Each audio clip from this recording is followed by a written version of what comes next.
Assalamualaikum warahmatullahi wabarakatuh. Perkenalkan, nama saya Gina Nur Aksya dan rekan-rekan saya.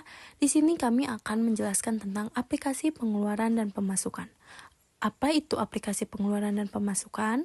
Aplikasi pengeluaran dan pemasukan adalah aplikasi untuk mengelola transaksi finansial seperti pemasukan dan pengeluaran. Aplikasi ini menggunakan React Native untuk pengembangan aplikasi mobile dan Supabase untuk manajemen autentifikasi dan database. Lalu di sini ada penjelasan pembuatan komponen utama. Pada aplikasi ini, kita menggunakan beberapa komponen utama yang membentuk antarmuka pengguna dan fungsionalitas aplikasi. Berikut adalah penjelasan rincian mengenai pembuatan dan fungsi dari masing-masing komponen utama tersebut. Yang pertama ada app.js. App.js adalah titik awal aplikasi dan konfigurasi navigasi. Di sini kita mengatur navigasi stack menggunakan React Navigation dan mendefinisikan layar yang ada dalam aplikasi tersebut. Lalu kalian dapat melihat di bawah sini adalah kode-kode yang sudah kita buat.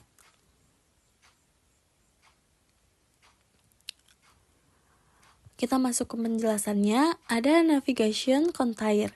Ini merupakan komponen yang membungkus navigator dan memberikan konteks navigasi untuk aplikasi. Lalu ada create native stack navigator.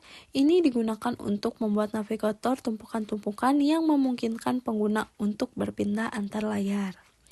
Lalu yang terakhir ada stack screen. Ini mendefinisikan layar-layar yang ada dalam aplikasi seperti home screen, create screen, update screen, sign mail screen, dan sign in screen.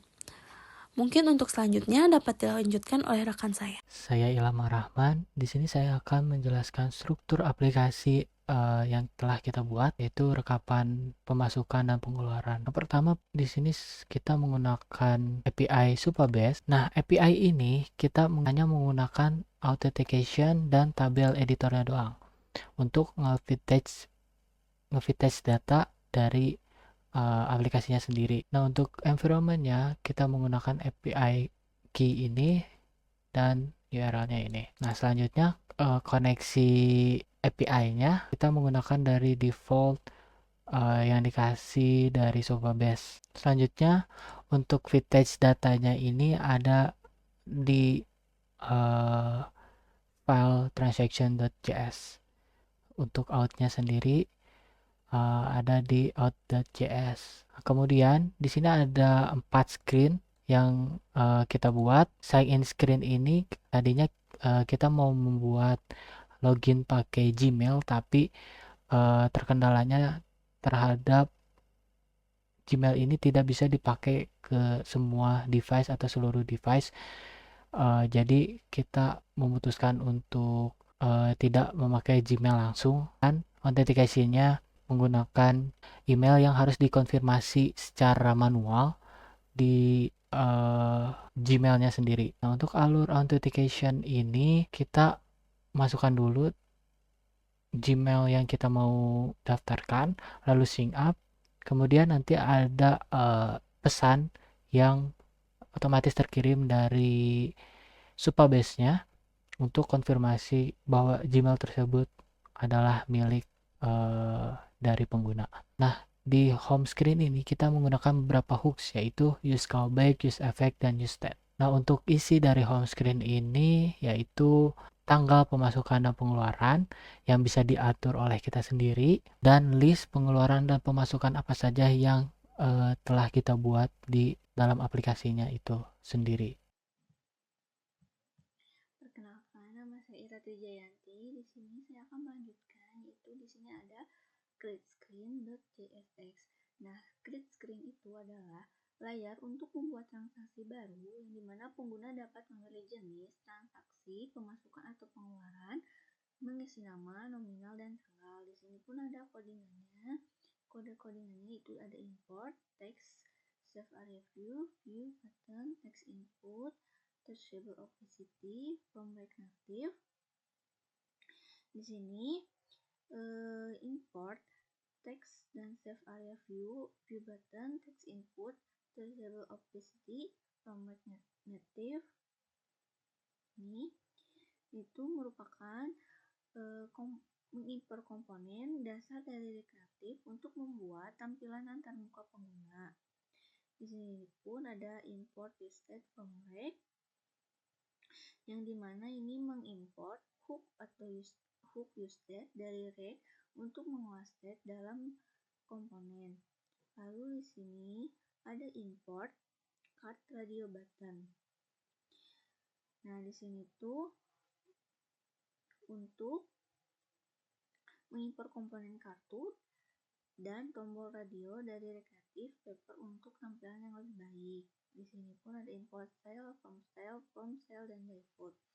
Di sini pun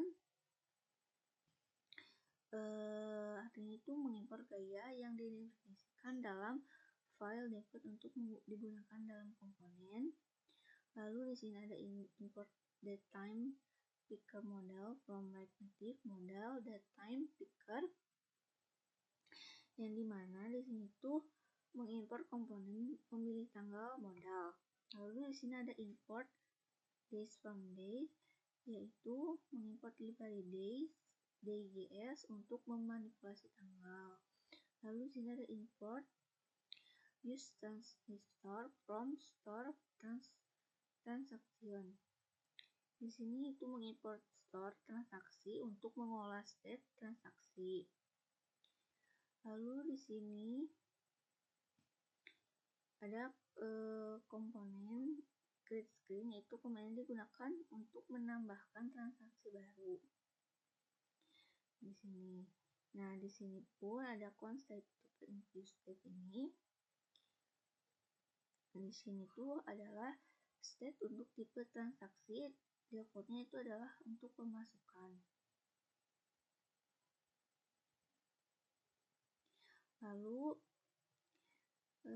di sini ada cost name, set name, dan use state. Di sini itu adalah untuk nama transaksi, dan ini pun cost nominal, set nominal, use state. Di sini pun untuk state untuk nominal transaksinya. Lalu di sini ada cost date, dan date, set date, use date, root parent, select date, new date, root parent, select date, new date. Ini digunakan untuk tanggal transaksi atau tanggal saat ini atau tanggal yang dipilih untuk root parent. Lalu di sini ada cons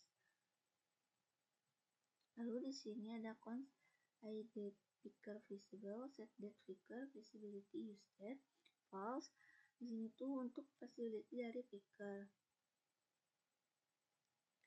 Lalu di sini ada cons add transaksi, use transaksi store.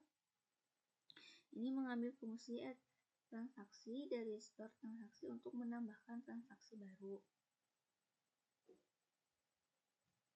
Nah, di sini ada fungsi handle add, yang dimana ini fungsi ini tuh untuk ketika kita tombol simpan ditekan, nah akan menambahkan transaksi baru ke store dengan memanggil add transaction, lalu mengarahkan kembali ke layar beranda setelah transaksi telah ditambahkan. Lalu ada fungsi mula data picker. Nah, data picker ini tuh untuk menampilkan date atau pickernya yang ini. Lalu ada cons hide date picker dan set data picker ini untuk menyembunyikan data pickernya. Dan di sini ada cons handle, yang dimana ini tuh menangani konfirmasi pemilihan tanggal dan menyimpan tanggal yang dipilih. Lalu ada render komponen, yang dimana ada step area view untuk memastikan konten tidak bertabrakan dengan status bar atau area aman lainnya. Lalu di sini ada card style, yang dimana digunakan untuk membungkus form input untuk tanggal, jenis transaksi, nama, dan nominal disusun dalam view dengan gaya form.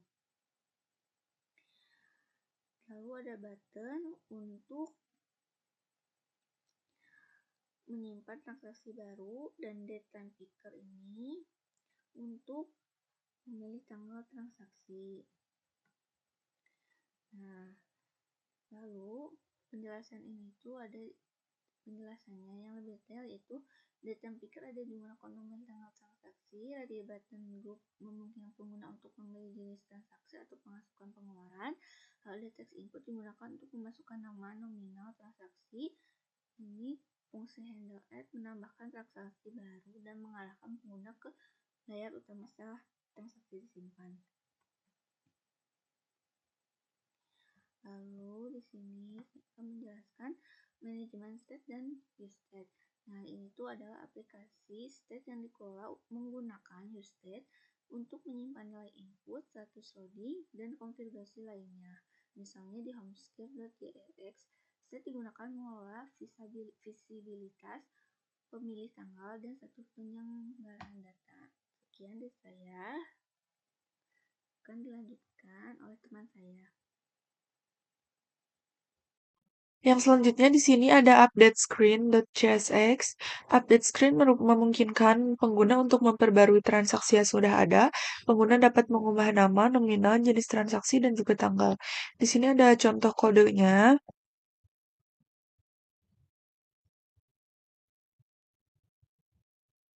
Nah, jadi datetime picker modal digunakan untuk memilih tanggal transaksi.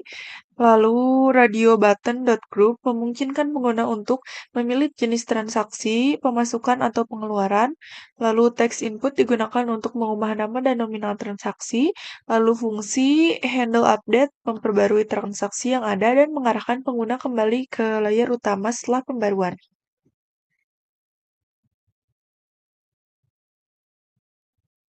Lalu di sini ada styling. Styling aplikasi dilakukan menggunakan style sheet dan React Native dan komponen card dari React Native Paper. Gaya tersebut dirancang untuk memastikan antarmuka pengguna yang konsisten dan responsif di berbagai ukuran layar.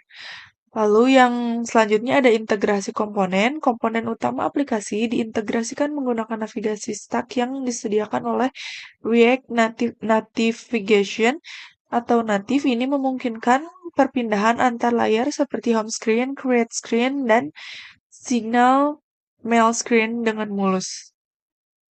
Perkenalkan, nama saya Alfian Nur Rahmadanti. Di sini saya akan melanjutkan penjelasan dari teman saya, yaitu mengenai sign in milescreen.jsx.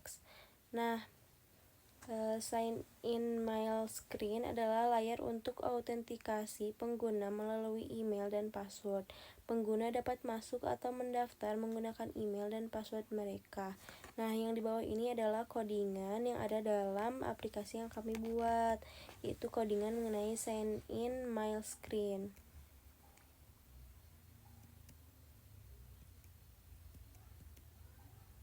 Kemudian untuk penjelasannya mengenai codingan tersebut, yaitu sign in with email dan sign up with email adalah fungsi untuk masuk dan mendaftar menggunakan email dan password melalui Supabase. Kemudian alertnya digunakan untuk menampilkan pesan kesalahan atau informasi kepada pengguna. Kemudian yang terakhir, save area view, card, dan text input digunakan untuk membuat antarmuka pengguna yang bersih dan terstruktur. Kemudian penjelasan selanjutnya mengenai sign in screen.tsx. Nah, sign in screen adalah layar untuk autentikasi pengguna menggunakan Google. Pengguna dapat menggunakan akun Google mereka dengan menekan tombol Google Sign In. Nah, kemudian yang di bawah ini juga sama, ini adalah codingan yang ada dalam aplikasi yang kita buat. Nah, untuk penjelasannya, Google Sign In digunakan untuk mengkonfigurasi dan menangani proses sign in dengan Google. Kemudian yang kedua, Google Sign In button adalah tombol yang digunakan untuk memulai proses autentikasi Google. Kemudian yang terakhir, fungsi sign in menangani sign in dan mengirim token ID ke Supabase untuk autentikasi.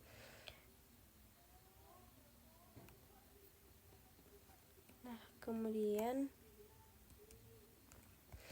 Untuk manajemen state atau useState-nya, pada aplikasi ini state dikelola menggunakan useState untuk menyimpan nilai input status loading dan konfigurasi lainnya, misalnya home screen .jsx yang sudah teman saya jelaskan.